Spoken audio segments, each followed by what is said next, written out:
Si Fatchay, magandang hapon po sa inyong lahat. Tuloy ang balitaan at balitaktakan this Lunar New Year. Ako po, si Denista. At ako naman po si Lourdes de Vera, celebrating a new year towards the end of 2025's first month. May ibig sabihin kaya? Wala naman.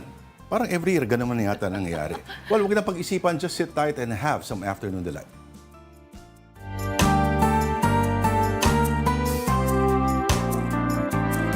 Okay, it is Wednesday, January 29, Lunar New Year all over the world. Kaya syempre makikisabay tayo with our delights of the day. Ang ating mga sweet treats from NB Team. Thank you so much. Maraming salamat po. Oh, iba-iba yan. Narinig mo yung team song na yung bitin?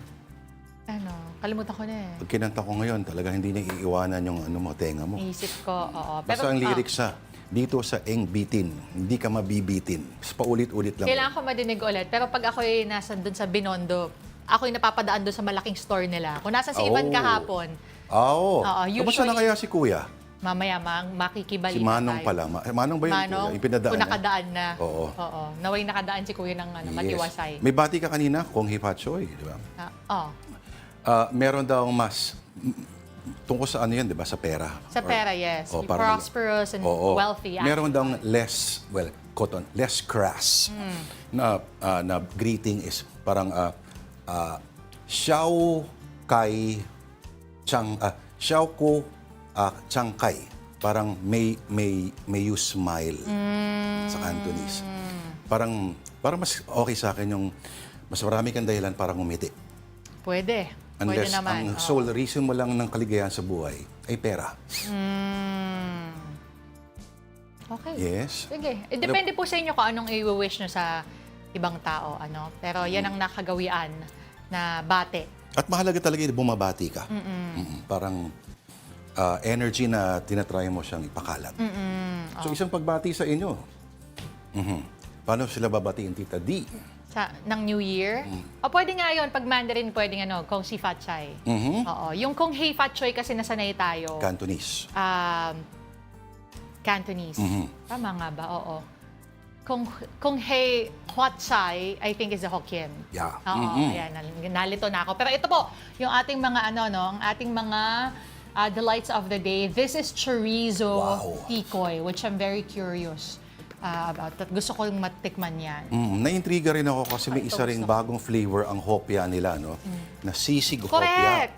Parang nagme-make sense yun at intriguing ngayon kung foodie ka. Intriguing ngayon ano yung mga possible na tambalan ng the usual pastries na usually matamis na may savory. So ito chorizo. Parang feeling ko bagay siya. Feeling ko rin, tas init mo ng konti. Ito gusto ko i-try. Chocolate mochi. Ako na magbubukas para sa'yo. Ay, meron pa tayo dito. Ano ba to? Hopia durian. Medyo kinakabahan ako. Durian? Pinag-usapan lang natin kapag durian, di ba? Although ako naman hindi ako I try durian when I can. I eat durian when I can. Kasi superfood yun eh. Alam mo ako paano ko unang na-appreciate ang durian? Ano ka ba ako nito? Bakit? Sa ice cream. Sa ice cream? Normally, hindi ako mahilig sa durian, pero pumunta ako Davao back in the mid-90s noon. Sa durian lang may binibenta ng Magnolia, ang flavor ay durian. And halos hindi siya umabot ng Maynila. Nung na-try ko, my God, sabi ko, sarap-sarap pala ng durian. So, ang idea pala ay maraming na-off sa durian kasi. In the same way na maraming ma-off sa bagoong, ang idea kasi small contained amounts lamang, no? Controlled amounts. In the same, hindi tayo kumakain ng bagoong ng isang buong kutsara. In the same way, ganun din dapat sa durian. Ano lang, malakas pero you eat the fruit. Yun nga yun. Yung fruit niya. Parang, ano siya? Parang naturally made yung ice cream. Alalay lang kumbaga. Kasi doon sa ice cream, siguro dahil sa milk, etc. Pero pag digahay mo, yun talaga. Kasi yung first experience ko sa durian, the fruit itself. Yes, yes. Ako rin, fruit, yung first ko, hindi ko nagustuhan. So it took me a tasting of the ice cream para, yun pala dapat ano lang siya. Pakonti-konti lang. Konting-konti. Ako na naman ako, may problem with durian is not necessarily the odor, but the consistency minsan. Lalo na yung pag yung bagong kuha ka dun sa fruit mismo, bagong Parang anong consistency niya? Ano naalala mo? It's too slimy na parang malambot. Yeah, ew, Ganon. slimy. Totoo naman ah. Marami namang slimy na masarap. Sige. Oo. Pero ito, nagpapansit ang Tita Denise natin. Thank you, Tita D. Of course, for longevity. At maya-maya may makakausap tayo. Ang Feng Shui Queen na tinagurian na na-interview ko na sa dati. Long time no interview o no see kay Miss Marites Allen. Yes, excited na ako. Madami tayong itatanong sa kanya. Pero What's mamaya, in store for us Yes. is Year of the Wood Snake. Tama, Wood Snake. nako, Tama. lalo ka na. Dapat madami kang ano. Totoo kaya yun? Tanungin sa kanya kung ano yung Oo. mga pangontra. Baka if naman ever. sa system na ginagamit ng iba. Ay, ayan ang alamin natin. Baka naman ang mga rabbit ang... Swerte. Sige. Ikaw, ano ka ba? Dragon ako eh. Dragon. Oo. Bihira yung may mga taon na talagang sinasabing medyo bad luck kami. Daya nyo, no? Sa bagay, Di ba? sa lahat ng hayop na matatapat si dragon talaga or swerte yung mga tiger. Rabbit, ang cute, di ba? Parang lahat ng iba-ibang animals doon pwede kang... Oo, parang lahat pwede mo ipatato, no? Dragon, di ba? Ang pinakamagandang itato yan. Tiger, magandang tattoo din. Pero rabbit. Eh baka naman... si Bugs Bunny. Ano yung cute lang, yung maliit lang? Hindi kung Macho? gusto mo magbugbog kayo, di ba? Walang masisindak sa rabbit. Unless yung rabbit na ginagamit mo sa pana, di ba? O sa mga taga-Tondo dyan, hello sa inyo. Ayan. Okay, sige. Ngayon naman po ay silipin na natin ang mga ganap kagabi sa pagsalubong ng Lunar New Year sa Maynila. Tumambay dyan sa Binondo si Mobile Journal, Evan Tarinque buong araw at narito ang kanyang report. Ramdam na ramdam ang masiglang diwa ng Chinese New Year. At isa sa pinakamasiglang lugar ay ang pinakamatandang Chinatown sa mundo, ang Binondo. A day before Chinese New Year, crowds already gathered in Binondo, the world's oldest Chinatown yesterday. The streets of Ongpin came alive with vibrant dragon and lion dance performances, drawing cheers from spectators. Adding a unique charm were children showcasing their creativity with DIY lion dance costumes, capturing the attention of many. Visitors also flocked the shops selling lucky charms, a tradition passed down through generations. Dito po kami napalaki ng nanay ko po. Namana po namin yung kahiligan ng nanay ko sa amin po.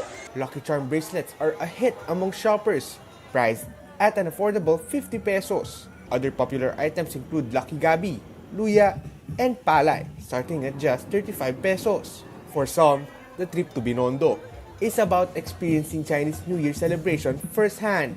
Dito kasi iba yung pag-celebrate ng Chinese New Year. Talagang parang bongga na parang New Year talaga katulad ng sa Pinoy. The celebration of the Year of the Wood Snake continues with a golden parade featuring traditional lion dances, floats, and other cultural performances, starting at the old post office. Authorities, however, are reminding everyone to stay vigilant as pickpocketing incidents often increase during these crowded events. Sa energy at sigla, napuno ang mga kalsada ng Binondo. Malinaw na ang Chinese New Year, higit pa sa isang selebrasyon. Ito ay isang tradisyon na nag-uugnay ng mga henerasyon at kultura. Mobile Journal, Ivan Tarinque po, hatid ang mukha ng balita. Nakatawid kaya si Evan doon sa Jones Bridge? Oo nga eh. Para doon sa Pasig River Daming Esplanade? nag-aabang doon, doon sa Esplanada. Ako, mas inabangan ko kung si Kuya, ano nangyari, pinadaan niya ng Kuya. Sige Kuya, daan ka lang. Pag sa susunod na makausap natin si Ivan, yan ang una nating itatanong. Oo. Punta kaya tayo ngayon doon? Sa Binondo? Binondo. Why not? Guluhin natin si Jeric Chua. Okay, sige, bago natin guluhin ang kung sino pa man, ito po ang mga storya natin on social media. Mula sa News 5, tinaguri ang Superman patay matapos makipagkarera sa Marilake Highway. So, Marilake, as we know, yung pangalan na yon, first syllables of Marcos Highway, Rizal, Laguna, and Quezon. And it has been known as a performance showroom. Winding roads kasi siya. Tita Yes. Denise, ano? Actually, madaming dumadaan dyan kasi sabi nga nila, ang ganda rin daw nung views. Oo. Kaya sikat yan sa mga riders. Pero yung nangyari kasi dito, parang merong mga mga exhibitions, May mga performances. nangangarera Yes, talaga. may mga nangangarera. So the riders and audience of racing in Marilake they're feeding off each other. Dahil syempre, meron mga gustong makapanood at meron din gustong magpakitang gilas. But in the aftermath of the latest accident, PNP has deployed more personnel along the whole 115-kilometer stretch of Marilake Highway to prevent the similar incident. There's a portion of Marilake Highway called the Devil's Curve at dyan madalas ang exhibition ng mga riders. Pag may isang lugar na may devil na yung tawag dyan, Yun na medyo nga mag-ingat kayo. Oo. Kasi pababa na at pakurbada pa. Pwede ba natin pakita yung video? Medyo ano kasi yung video, medyo mabigat yung video. But we are showing pictures and screenshots right before the accident. Yung po nakikita nyo dalawang rider, yung nasa kaliwa, I think yung nangunguna, yung nasa likod yung nakita natin, nag-Superman siya, yung nakadilaw. Okay, bakit nga Superman ang title? Yun kasi yung parang nakahawa ka sa bike mo, tapos yung paa mo will go behind wala sa mga pedals. Wala sa pedal. Kundi parang nakadapa. nakadiretso ka, nakadapa ka, pero parang may sensation ka na parang lumilipad ka, That's ganun. right. Kaso nawalan siya ng control. Medyo mahirap po mareno kasi pababa na, pa-curve pa, so yung rider, dumire-diretso siya doon. Buti may barrier. Kung walang barrier yun at may bangin doon sa likod, delikado. Pero yun nga, ang daming tuwing weekends, marami pong nagjo-joyride po dyan. No? Maganda naman kasi talaga. At sa lahat ng mga pumupunta ng south, pupunta mga Tagaytay, etc. silang, for the view and for the curbs, Yeah. ito, magandang option nga ito. Pero yun nga lang, maraming nagmumotor dyan.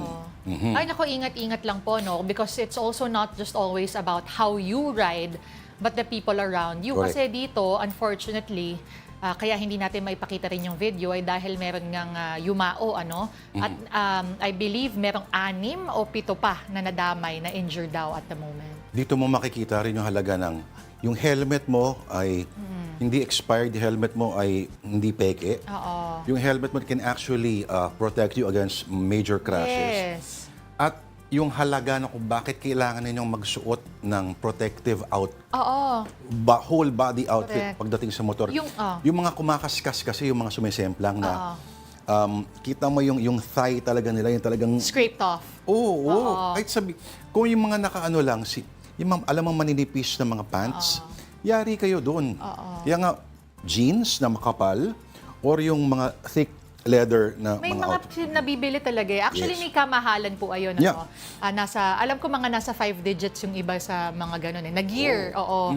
Pero kasi if this is a hobby that you would want to do for a long time, ang number 1 pa rin pong importante is of course your safety. Pag kinalculate mo, mas mahal pa rin ilibing at maburol. At ma-ospital kung hindi man matuloy doon. At syempre, again, you have to think of hindi lang po yung safety nyo but safety of others. Kasi kung ikaw okay lang sa yung masaktan, kung may madami namang iba, di ba? Hindi rin naman maganda yon. Correct. Naglagay na nga raw sila dyan, yung mga otoridad.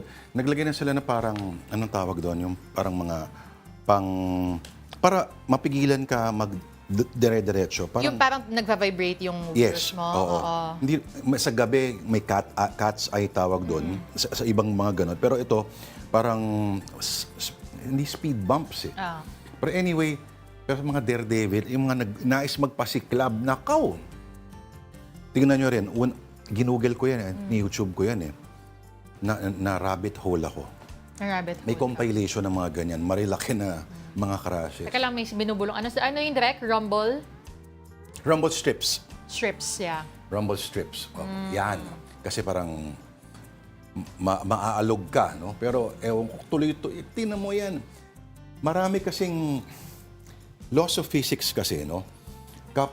Pati na rin sa F1, yung mga sasakyan na anything that goes like 200 kilometers per hour, kailangan mong magpreno kapag ikaw ay lumiliko. Yeah. No? Magbabawas ka ng speed. Ito, yung iba, siguro akala nila ganun kalakas yung preno nila or kung kailan paliko, tsaka pa sila bibilis. Minsan kasi may mga nakakasalubong sila. Lalo pa to, paano makapreno? Naka-Superman nga. Oo. Makapunta nga ng Marilakas. Pupunta ako dyan sa may Pililya, yung may windmill. But I heard nga maganda daw kasi yung views dyan. But again, end of it all, mag-ingat po tayo kung plano nyo pong mag-ride dyan sa Marilaki. Actually, kahit saan naman, make sure na more than the exhibitions and more than the videos or contents that you want to get captured, yung safety nyo po muna at safety ng mga tao sa paligid nyo ang unang iisipin. Pag nakita mo yung motor nung pumanaw, parang motor lang ng pambata. Excuse me. Kasi parang ang liit-liit lang niya. Anyway, bago tayo sa mapunta, ito naman, punta tayo Amerika. Ganun yung pagkasabi. Ito naman, punta tayo. Mula Marilaki, punta tayo ng America. Okay, this story is on Reuters. Trump aid freeze stirs chaos before it is blocked in court. Kaya mo yan. Bakit ba? Parang nangati ako dun sa mood. Sa tamis lang, sa tamis. Kanina pa ako kumakain ng matamis. Okay, some notes from the Associated Press. A federal judge temporarily blocked a push from President Donald Trump to pause funding for federal grants and loans while his administration conducts an across-the-board ideological review to uproot progressive initiatives. So the question is, what does the judge's ruling do? The administrative stay, prompted by a lawsuit brought by nonprofit groups, lasts until Monday afternoon and applies only to existing programs. So, i-delay by 1 week, para gano'n, ano? Made-delay siya by ng 1 week almost. Pero, before that, anong mangyayari? At ano ba yung impact nitong itong freeze na to, no?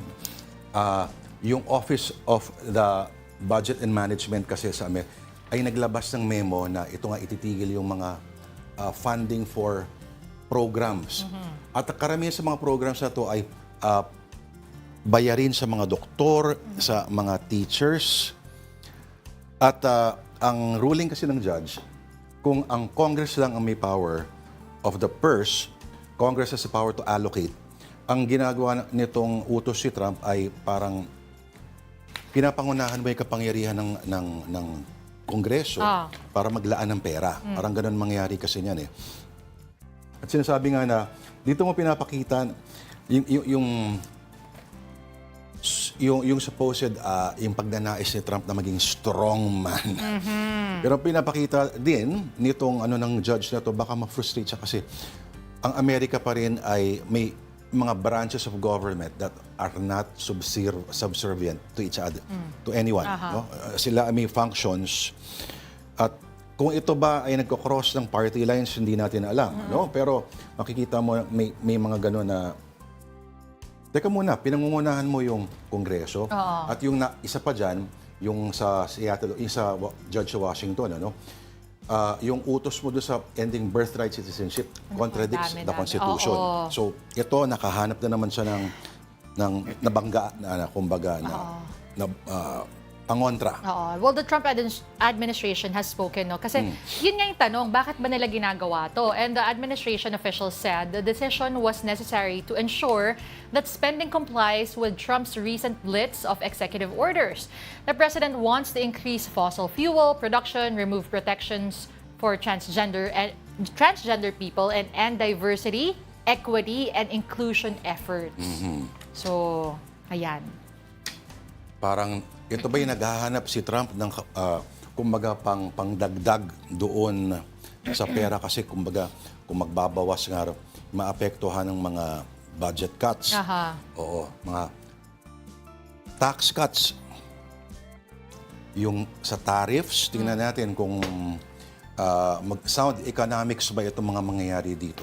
Ayan, wala tayong magagawa dyan kung hindi mag-abang lamang, Tignan natin kung ano mga susunod na mangyayari. But from social media, we now move on to entertainment. The Queen of Philippine cinema, Gloria Romero, will be laid to rest this afternoon. A mass will be held before her cremation at 5 p.m. in Mount Carmel.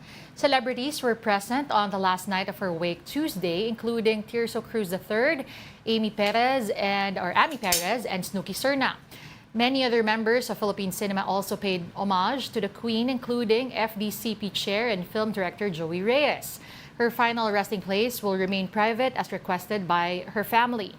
Romero passed away at the age of 91, leaving behind a legacy of iconic films like Tanging Yaman and Magnifico. She is indeed the Queen of Philippine cinema, because even until now, nobody can compare to Gloria Romero. Nobody can compare to her, not only because of her talent, but because of her professionalism, but more so by her virtue of being an exemplary human being. Alam mo na isang araw lang pinapanood ko naka-upload sa YouTube, yung Ilocanang Dalaga. O Dalagang Ilocano ba, ng pelikula niya. Kasama niya si Dolphy. Yung opening scene was si song and dance number na ang setting ay sa farmland ng tabako. Obviously, sa norte siya, no? Wala na yata akong nakita na picture of absolute elegance sa isang Gloria Romero na nakaupo sa ibabaw ng kalabaw. At kahit sabihin mo naka-outfit siya na ang ganda-ganda pa rin Ganda-ganda niya. niya. Actually, that's my first thought talaga whenever I see her is always, let me Google photos of Miss Gloria back in the day kasi gandang-ganda ako sa kanya. And tama yung sinabi mo na parang napaka-elegante, so graceful palagi in all of her, kahit anong role niya. Oo.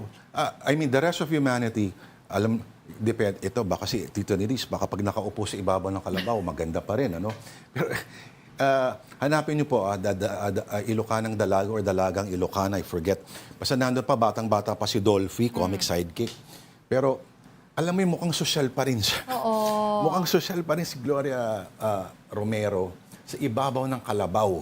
Kahit may hawak na tabako. Actually, in fact, yung si Chang Ami, no, kasama niya, na matagal sa palibhasa lalaki na sitcom sa ABS noon. At kahit sobrang ganda siya, she doesn't take herself seriously. No, I mean, she can poke fun at herself. At yung role niya na parang lasenggang Ilocana na malakas manigarilyo, ay pinaninindigan niya. At kasing kulit din niya, halimbawa, doon sila Joey Marquez, sila, the rest of the cast. Galing. Isipin mo, nanay siya ni Ami Perez at Cynthia Patag. But you know, more than her humor as well, ang lagi natin nadidinig when people talk about Miss Gloria is that she's a kind human being. Hindi lang siya mabait, mabuti siya. Oo. Mahalaga yan. Yan ang hindi pwedeng pikiin kasi may mga kasabay siya noon who shall never be named. No? Na sabihin natin na may kilala tayo mga nagluluksa, pero behind parang, grabe. Pero ito, proof that once upon a time, no, may impression tayo na mga artista ay hindi, yung mga artista natin ay hindi nakukuha sa mga pila sa labas sa mga stasyon, kundi parang from the heavens above. Pero very down to earth. Ganyan ang mga klase ni Miss Gloria. Again, our thoughts and prayers goes out to her family and her loved ones. At nakikiramay po kami sa in this loss. Okay. Alright, pinabati natin ang lahat ng nanonood ng Afternoon Delight via live streaming on Facebook, YouTube, and TikTok. Gaya po ni, sabi ni Roadblock, he was asking for it. Lol, Superman is now super easy. Ninyo si Ron, Happy Chinese New Year daw, Tita Denise and Tito Lord. Happy New Year! Rodel Alcantara, Happy New Year daw sa atin. Sana may peanut cake dyan, Sir Lord. Bakit hindi tayo Kabataan magpadala? natin yan kahit pareho kaming dragon ni Ma'am Denise. Ano daw? Pareho daw kayong dragon. Pares tayo. From El Pueblo, Novaliches, checking in. Thank you, Rodel. Hello. Okay. Of course, we have Nico Cabales. Buwabati sa atin kong si Fatchay, Ralph Domingo. Happy Year of the Snake, Denise and Lord. Afternoon Delight is always entertaining. Maraming salamat. Okay. Sabi ni Hey Epic, hindi ko alam paano tatanggapin to. Totoo rin sinabi ko, never ako nakakita ng Kung Fu Master o protagonist may tattoo na rabbit. Hindi naman kailangan na, no? Basta importante, swerte. Hindi swerte. Regardless kung ano, what do you call that? Hula? Not hula. Help me out. Kaya mo yan. Kaya mo yan. Hindi man prediction eh. Pero forecast. Yeah. Forecast, sure. Pwede mo namang kontrahin yun. And I'm sure makakuha tayo ng tips kung paano natin makakontra dito. At bawat animal ay may kanya-kanyang strengths. Okay, una sa lahat, ang mga rabbit, totoo. Hindi sila fictional ang mga character gaya ng Dragon. dragon. Nakakita na ba ang dragon sa Manila Zoo? Wala. Pangalawa, ang mga rabbits, ano ang superpowers ng rabbit? Ano nga ba? They can multiply easily. Have you seen a rabbit procreating? Hindi ko sure kung gusto ko makakita. Time out muna. Marami akong kwento sa inyo. Magbabalik po ang Afternoon Delight.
Alright, magandang hapon po muli. This is Afternoon Delight on One News. Ako po si Lourdes Vera, kasama po si Miss Denise Tan. Right, on to the news. A petition has been filed before the Supreme Court challenging the legality of the 2025 national budget. One lawmaker called the move a desperate political gambit in favor of Vice President Sara Duterte. Details from News 5 correspondent Marian Enriquez. Former Executive Secretary Vic Rodriguez and Davao Congressman Isidro Ungab filed a petition before the Supreme Court to declare as unconstitutional the 6.325 trillion peso national budget or the General Appropriations Act of 2025. The petition stemmed from several alleged violations, including the supposed blank items in the Bicameral Conference Committee report on the budget. Rodriguez called the 2025 budget illegal and criminal, citing his former boss, President Bongbong Marcos, and both chambers of Congress as respondents. Ang trabaho lamang ng Bicameral Conference Committee is to reconcile, if any, yung mga conflicting figure. Wala na. Hindi sila pwedeng magdagdag, hindi sila pwedeng magbawas, hindi sila pwedeng makialam. Yesterday, Acting House Appropriations Committee Chairperson Stella Kimbo explained that the blanks in the budget were mere typographical errors, which were corrected by authorized technical staff from the House and Senate. Paano naging typographical ang blanco? Ang tanong, sino nagpuno ng mga patlang? Wala nga amin. Why? Because that is criminal. Aside from the Supreme Court petition, Rodriguez said they are also studying the filing of a criminal complaint for falsification of legislative documents. Meantime, House Appropriations Committee Vice Chairperson Zia Alonto Adyong continues to defend the national budget, which he says went through the proper process and approval. The Senate and the House have meticulously discussed provisions and line items in the budget. Deputy Majority Leader Paulo Ortega again called the petition a political move to restore the office of the Vice President's deleted funds. House Speaker Martin Romualdez has yet to comment on the petition, which he said he will still review. For his part, Senate President Cheese Escudero welcomed the complaint. Hindi ito dapat ikabahala. Ito'y bahagi ng ating demokrasya. For the palace, it is just too soon to comment on the petition. For News 5, I'm Marian Enriquez. We are One News. Just like the petitioners, former senator and now candidate for the upper chamber Ping Lacson can also see defects in the 2025 budget. Lacson believes the General Appropriations Act lacks scrutiny, with lawmakers falling short of their mandate to thoroughly review the bill. He vows to prioritize budget reforms should he win another term as senator. Lacson plans to refile his resolution to make bicameral conference sessions more transparent by opening it to the public and media via complete transcripts and documentation. Sana kung may tumayo sa Senado, kasi kung nakita nila yung enrolled bill at nakita nilang yung BICAM o kaya yung BICAM report na may mga blanco, sana man lang may tumayo at nag-point out na hindi natin pwedeng i-ratify ito kasi nga maraming blanco, hindi kumpleto. Yung House, kasi ang Senate, ang sa Senate, negligence lang, naging negligence sila kasi nung nakita nila yung BICAM report, bago nila pinaratify, sana nakita nila may mga blanco. So medyo may negligence doon. Ang may malis yung sa House kasi sila yung nag-imprenta. Meantime, here are more stories on One News. The Philippine government may declare a food security emergency for rice within 2 days. This as the Department of Agriculture awaits the formal recommendation from the National Price Coordinating Council for the intervention. Under a food security emergency, the NFA will be allowed to sell most rice stocks in its warehouses at much lower prices. Meralco customers could receive a 19.1 billion peso refund pending approval of the Energy Regulatory Commission. The refund proposed by Meralco will be distributed over 36 months. This translates to a 19 centavo per kilowatt-hour reduction for residential customers. Meralco, Aboitiz Power, and San Miguel have signed a $3.3 billion deal to build an integrated liquefied natural gas facility. The joint venture will acquire a Batangas-based LNG import terminal. This facility will supply liquefied natural gas to multiple power plants. President Bongbong Marcos and Vice President Sara Duterte both have messages for the Chinese New Year. Marcos urged Filipinos to pursue grand ambitions for the greater good. Duterte, on the other hand, called for generosity, harmony, and strengthening of friendships. Festivities continue in Binondo, Manila to celebrate the year of the wood snake. Mobile journalist Amy Atienza filed this report about an hour ago. Umaga pa lang pero puno na agad ng tao at marami na rin ang naging aktibidad dito sa Binondo, Maynila para sa Chinese New Year 2025. Kaninang madaling araw, sinalubong ng Filipino-Chinese community ang Year of the Wooden Snake sa Jones Bridge. Mayroong fireworks at drone display na nagpasaya sa mga dumalo. Tuloy-tuloy na nga ang naging kasiyahan matapos niyan dahil sa mutsaring performances ang bubungad sayo dito sa Binondo. Nagpakitang gilas ang iba't ibang dance troops na tumugtog ng traditional Chinese music. Mayroon ding mga mascots at ilang mga cosplayers na nakihisa sa selebrasyon. Hindi mawawala dito yung mga pampaswerteng binebenta. So dito, sa mga pagtanong-tanong ko, 35 to 50 pesos itong mga charm bracelets na ito. Kung titingnan naman natin, marami talaga nagbebenta. At dito naman sa kabila, meron sila ng mga palawit na binebenta, tsaka mga bracelets na rin. Ito, si Kuya, 3 for 100 yan. Tapos yung isa naman, 35 pesos kung isa lang naman yung bibilhin mo. Meron dito na nagbebenta rin ng mga figurines, pati na rin ng mga lucky colors. So ito yung mga binebenta dyan sa dito sa Binondo. So ayan yung mga presyuhan ng mga lucky charms na meron. Kung bibili tayo ng figurines, aabot yan ng 35 pesos to 100 pesos yung pinakamalaki. So ito yon yung pinakamalaking figurine or kaya yung pan-display natin para sa ating mga bahay. So far, napakarami na ng tao dito sa Binondo at kung makikita nga natin, ito yung simula ng Binondo Arc hanggang dito sa likod ko, doon niya yung Binondo Church. Talagang sobrang puno at napakarami ng bumibisita at ngayong oras pa lang, inaasahan pa mas maraming tao mamayang 2:00 ng hapon dahil nga meron tayong mga programa na gagawin. Sa gitna ng kasiyahan, pinapaalalahanan naman ng mga otoridad ang mga magbebenta na manatiling nasa gilid ng mga daan lamang. Para naman sa mga makikisama sa selebrasyon, siguraduhin ilagay sa ligtas na lugar ang mga mahahalagang gamit tulad ng cellphone at camera. Huwag ding pabayaan ang mga batang kasama, lalo na para sa inaasahang parada mamaya.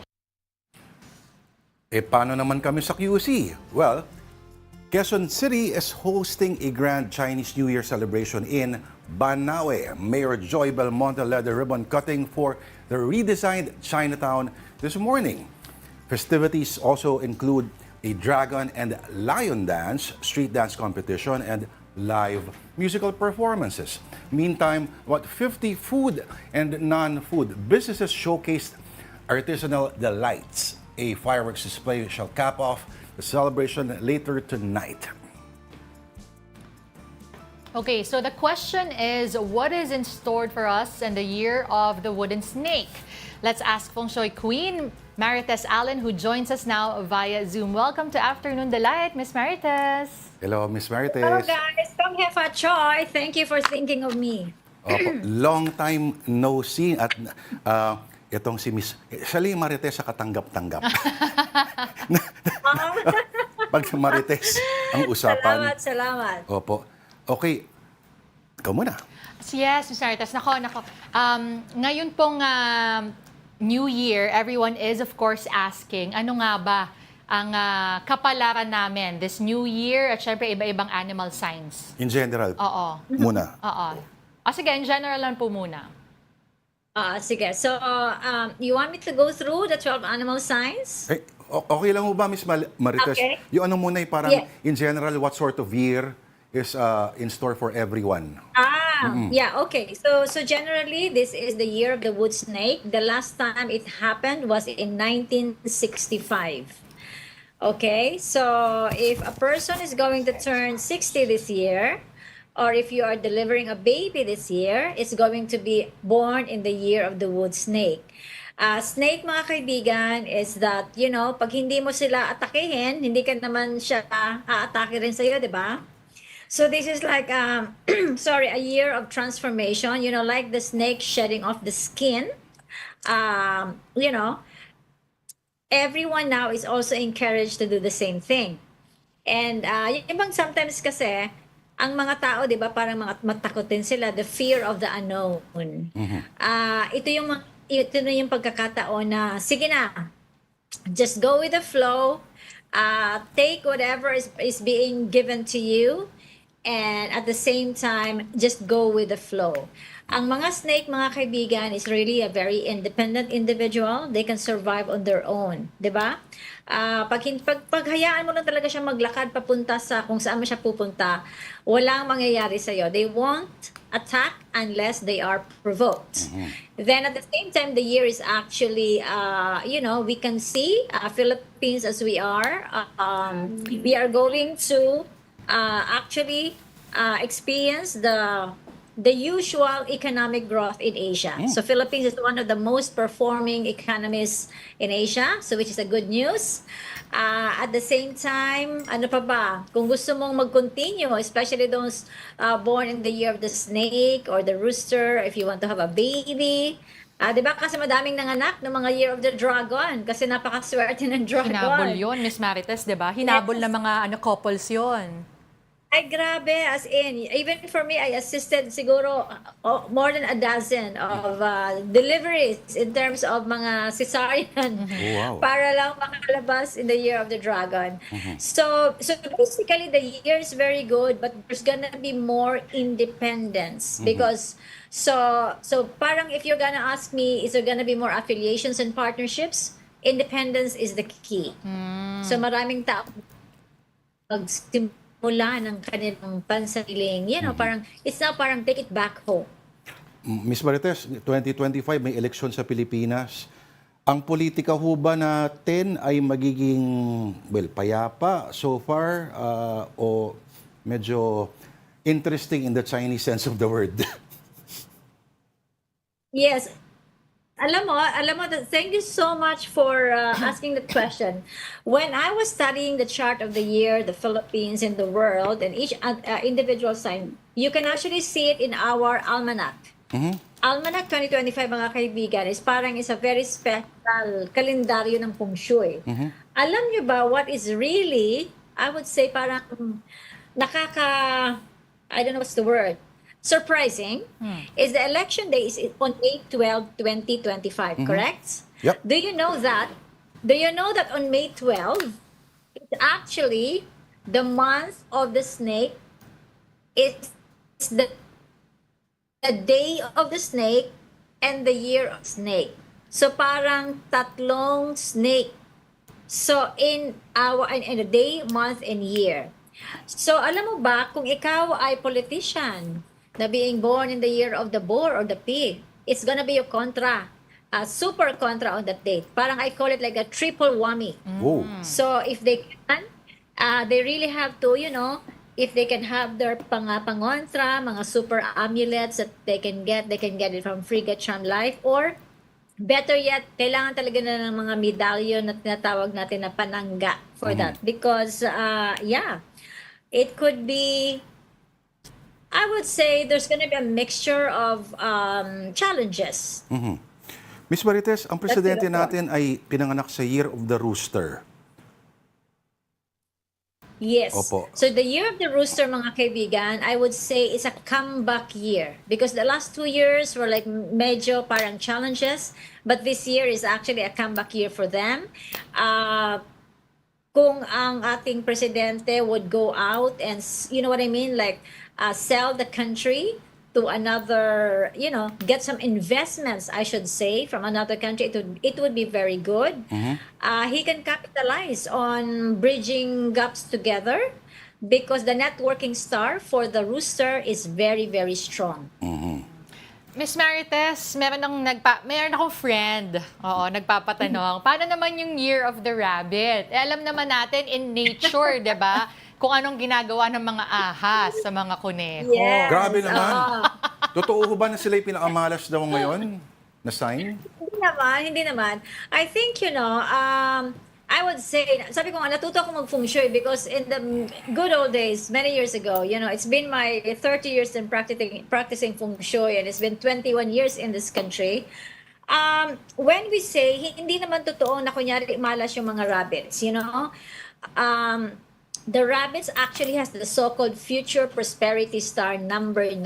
Ibig sabihin, if you start something now, it could even multiply 9 times. And number 9 is a very auspicious number. So I would even say congratulations to the rabbit. Sometimes action natin yan eh. If you just protect who are you aligning with, di ba? Kung matino lang yung mga kausap mo, mga kagrupo mo, then hindi ka naman maaapektuhan eh. Patay ako. So just protect your name. Just protect your name. Who are you affiliating with? Because that is the issue na magkakaroon ng lamat yung integrity mo. So be careful on who to align with. But rabbit is auspiciously very lucky this year. Aba, asking for a friend. Ang mga dragon naman daw. Miss Marites. Dragon. The dragon is very exciting because they have the so-called victory star number 1. Parang kung gusto mo magsimula ng mga anything, bahala, expansion, affiliation, may isisimula ka this year. This is the time for you to do it. And do you know when it's the year of the snake and that you are born in the year of the dragon and snake actually creates the so-called house of magic. Oh. Wow. So I am very excited with the dragon. You can create. Sometimes, di ba, nakikita mo yung mga negosyong dumating na, wow, bakit kaya siya ang bilis lumago, ang bilis na kilala and everything. So, capitalize on that, mga dragon-born people. It's gonna be so good for you. In fact, this is the first year of the 3 years of good luck for the dragon. Wow, Miss Marites, babalikan ko yung yung negosyo, yung starting something new. Pero may mga nagpapatanong kasi dito, what about for tigers and rats daw po? Unahin na natin yung tiger, ma'am. Okay, for the tiger naman, business is good, career is good. However, you will experience more losses than gains. Pangalawa, baka kunyari, ang iyong negosyo is mayroong mga credit line, mahirapan kang maningil. So, kung maaari, wag ka muna magpautang, okay? So, and then you have the so-called misfortune star. Yun na nga, marami tayong mga amulets that you can actually protect yourself. You can get it from Friga, Charm Life.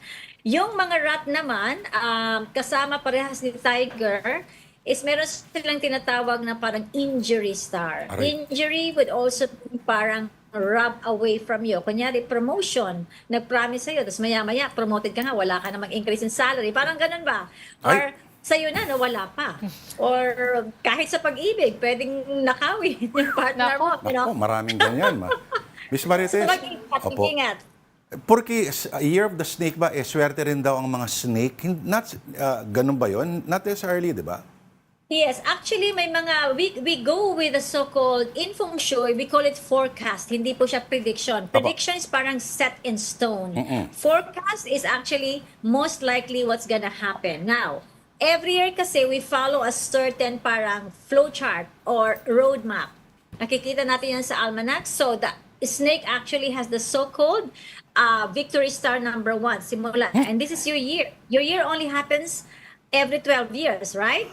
So ngayon, nakatutok ang mga tao sa'yo. Kasi year mo ito ngayon, di ba? But ibig sabihin naman kasi yan, pag gumawa ka ng tama, syempre matutuwa sa iyo yung mga tao. But then pag gumawa ka naman ng mali, then mas delikado din. So, you really have to balance things out. Kasi yung iba talaga, sometimes you can be so trusting. You know, parang, nirefer ng kaibigan ko, okay kaming dalawa nito, maya-maya, na-scam pala sila. Or maybe they had been involved into di ba, nabalitaan nyo yan? Na-involved sila sa mga hindi nila inaasahan na part na pala ng isang scam. So, mag-ingat ang mga snake. They have the so-called, victory. However, they have to have the mantra, special mantra for protection. They needed the so-called Tai Sui. Tai Sui, mga kaibigan, looks like this. The tiger, the snake, the boar, and the monkey needs to have the so-called Tai Sui amulet. In Hong Kong alone, they would sell 8 million to 10 million copies of this every year. Astig. Kasi very powerful talaga siyang pangontra. Go ahead. Miss Marites, yung may website po kayo at may mga live streaming po. Alam ba, Yes. yung planner, feng shui planner, saan po makaka-avail nun, ma'am? Yes. So the almanac and the feng shui planner, nandito yan. Makaka-avail po kayo sa Friga Charm Life at friga.com.ph. Meron po kaming phone number dyan, 0920-950-9390. Or you can come and follow me, Marites Allen, on Instagram, YouTube, TikTok, or Marites Allen on Facebook as well. Ganda na pangalan, no? Friga, parang... parang may Yes, Friga is actually the god of all goddesses. She is the mother of Thor. She is the wife of King Odin from Nordic goddess in the northern part of the world. May unity yung mga references. May Nordic and Eastern, yan ang unity. May tanong ka, Miss Marites. Hindi, kanina dapat may tatanong. Pero last na lang, Miss Marites. Meron bang mga pwede ring mga charms and amulets na parang in general lang, na pwede ring kunin o bilhin ng ating mga kapatid para lang sure na hindi malasin? Yes, oo. So meron tayong tinatawag na parang mga peace and harmony na amulet because a lot of people gusto nila ng katahimikan sa buhay, Ay. quiet. Ayaw nila ng awayan. Meron din po tayong tinatawag na mystic knot. This is for continuity of good progress in life and harmony. Then madami po tayo. Meron tayong mga infinity bangle for overflowing, good health and good money. We have the Mystic Nut Bangle. Marami po tayong even mga shawl, which has a beautiful 9-mantra shawl. This is a very good enhancer and protection as well. Uy. Even what I'm wearing right now is actually a 9-mantra scarf. Many times, pwede kang I have so many testimonials. They use this and they were granted visa, they passed the board exams, they were upgraded to a business class, name it. Alam mo, baka Dadalhin ko nga yan. pag binanggit natin kung sino Yes, mga kliyente magpapadala ako sa iyo dyan. Magpapadala ako. Gusto ko Oo. ma-upgrade Alam sa mo, business class every time. Hindi nagbibiro si Miss Marites, binigyan niya ako ng horse dati, ng symbol. Ay, nang talaga? interview ko siya. Yes, Oo, oo. na hanggang ngayon nandun pa rin, baka magamit. Oo naman. Kasi baka, Alam mo ba, tama yan. Buti na lang nabanggit mo. You know that the horse is the superstar of the year. Uy! So, yes, so you put the horse symbol that you have now in the south corner. South Korea. South corner. And then you capitalize parang you ride on the luck of the horse. So, beautiful. Buti na lang ni-remind mo. Opo. Horse, congratulations. You are the superstar of the year. Miss Marites. Along with the monkey Oo, as monkey. well. Okay, yung kabaligtaran naman po nila, ano-anong mga signs kaya yun? Yes. So, medyo challenging yung taon. You're talking about the year of the dog because meron tinatawag na maiinit ang ulo ng mga dog this time. Okay? So, I would advise the dog person to, yung mga tipong wag ka na muna magsalita ng sobra, parang less talk, less mistake, right? And if you're signing a contract, make sure na you really read the fine prints because malay mo, due to your signature, magkaroon ng mga problema in terms of mga legal problems. So, pangalawa, we have the boar or the pig. The pig kasi is the enemy of the snake. So, not only na, isa na yung contra mo of the year is the pig. Pangalawa, you also have the so-called argumentative star. So, parang double whammy ang ating pig this year. So, kailangan mo mag-implement ng change sa buhay mo. You can even donate blood. Saving life is very important for you. Again, you can have the Peace and Harmony amulet. Meron tayong tinatawag na, I'm actually wearing them now. I don't know if you can see. This is actually a universal charm as well. So, mga kaibigan, when you get your charm, make sure naman na it's really special because it has to, remember feng shui is all about good energy. So, even for me, sabi ko nga is, I came from a family of 14. I'm baby number 12. Life was very difficult. Nung unang panahon, hindi ko rin to talaga na-afford. And then sometimes, I nagdo-drawing lang ako, di ba?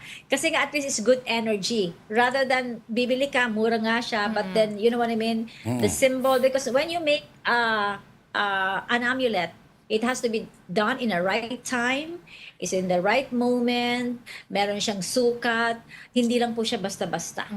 And Miss Marites, kulang na tayo sa oras. Ang dami ko pa talagang tanong. But to remind everyone lang. Oo. Kasi di ba yung mga charms natin, kunyari ako kasi, may piyaw ako, they always say na kailangan nandun siya sa isang place, let's say nakatapat sa pinto, or yung hindi magulo rin, kumbaga ingatan din talaga. Correct. So, dalawa kasi yan eh. Tayo, as a person, we would bring a pangontra and a pampaswerte. Ang pangontra is panangga yan sa taon, di ba? Then, in the end, nire-retire natin siya at the end of the year. Kasi nasangga na yung mga negativity there eh. Yung iba naman is mga pampaswerte. Para sa kunyari, mga infinity number 8, kung gusto mo ng pera, at saka yung mga universal charm. So sometimes you can bring it with you. Yung sa bahay naman, kung gusto ng ating manunood ng pera this year, maglagay ng water fountain sa southwest. Southwest ng bahay, nandun po ang pera. So, ang mga maswerteng lokasyon sa bahay in 2025 are those in the east, southeast, south, and southwest. Ang mga malas naman mga kaibigan are the sectors of northeast, north, and northwest. Tapos mag-ingat because of the illness star nasa gitna po ng bahay natin. So kaya nga, ang sinasabi ko, kahit anong sabihin dyan ng mga forecast ng kung ano-ano na maswerte yung iyong animal sign, kung umuwi ka naman sa bahay mo, na yung pinagtutulugan mo is the bad sectors, di ba? Wala din. So dapat maswerte yung iyong animal sign, and then you also sleep in the good sector of the house. Okay. For more info, kung nais pa ninyong makipag-communicate kay Miss maritesallen.com, puntahan niyo po yung kanyang website. Yes. Ma'am, maraming Thank you salamat so po much. sa oras po ninyo. Thank you po, ma'am. Oh, thank you. And in fact, I also would like to say this, if you are available in the next 3 hours, anyone, you can actually join me for a blessing and a wish-fulfilling ritual, January 29, 6 p.m., at the Manila House at Fort Bonifacio, Global City. Pero kung hindi nyo naman, wala na kayo sa oras, maybe you can join online. So stay tuned. Marites Allen Facebook page. Punta tayo ron, sosyalin din. Sosyalin talaga ng mga Come. Oh, please come if you're free. Please come. Thank you. Yan Thank po. you so much. So ulitin po sana ulit, Miss Marites. Again, thank you for talking to us and taking the time to join us here on Afternoon Delight. Okay. Meron akong forecast. Ano? Oo. Kailangan natin na mag-break muna. Sige. Yun ang forecast ko. Okay, this is Afternoon Delight on One News. Magbabalik po kami.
Our war against terror is only beginning.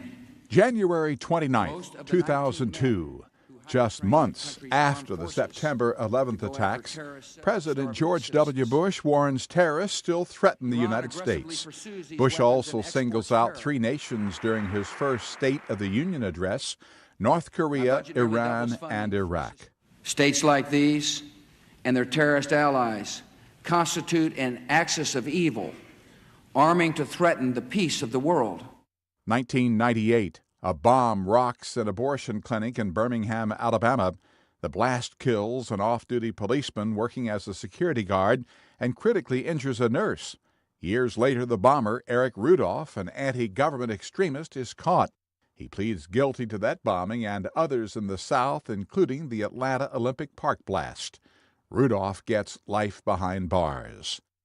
1845, Edgar Allan Poe's chilling poem, The Raven, is first published in the New York Evening Mirror newspaper.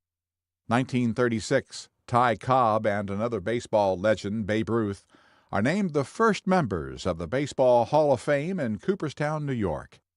And 1954, I see 10,000 stories and glories and dreams. See angels right here on earth. talk show host and entrepreneur Oprah Winfrey is born in Mississippi. Today in history, January 29th. Ross Simpson, The Associated Press. And we're back. Oprah daw eh. Okay, you're still watching Afternoon Delight. Thank you for staying with us. I have to compose myself. Okay, in sports, the PBA Commissioner's Cup heats up as the elimination round nears its conclusion. Fans can expect high-stakes action at the Smart Araneta Coliseum later today. Hong Kong Eastern will take on NLEX Road Warriors at 5 p.m. That will be followed by a Ginebra and Meralco showdown at 7:30 p.m. Mag-aalas 3 na naman, alam nyo na ang anong parating sa inyo. Ito na po, kung good fortune lang, ito talaga ang maghahatid sa iyo ng tunay na kayamanan sa buhay, ganap na kaligayahan, at maglalagay ng pinakadambuhalang ngiti na maaari mong mahanap sa iyong buhay. Ito na po, ang I Saw the Signs. Gabi.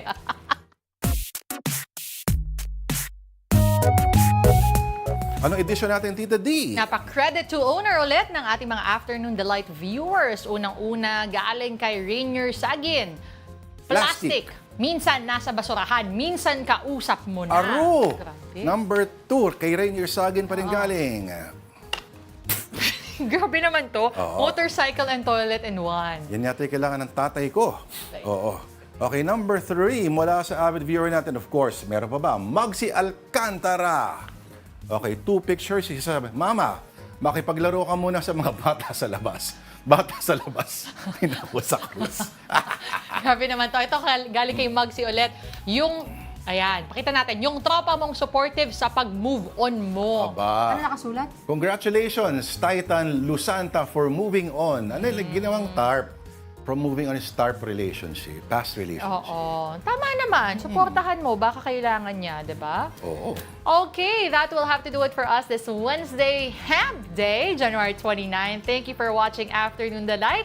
I'm Denise Tan, Kasi Fatsay. Okay, move on na tayo. Join us again tomorrow, 2 p.m. Pero bukas, balik pa rin kayo sa amin.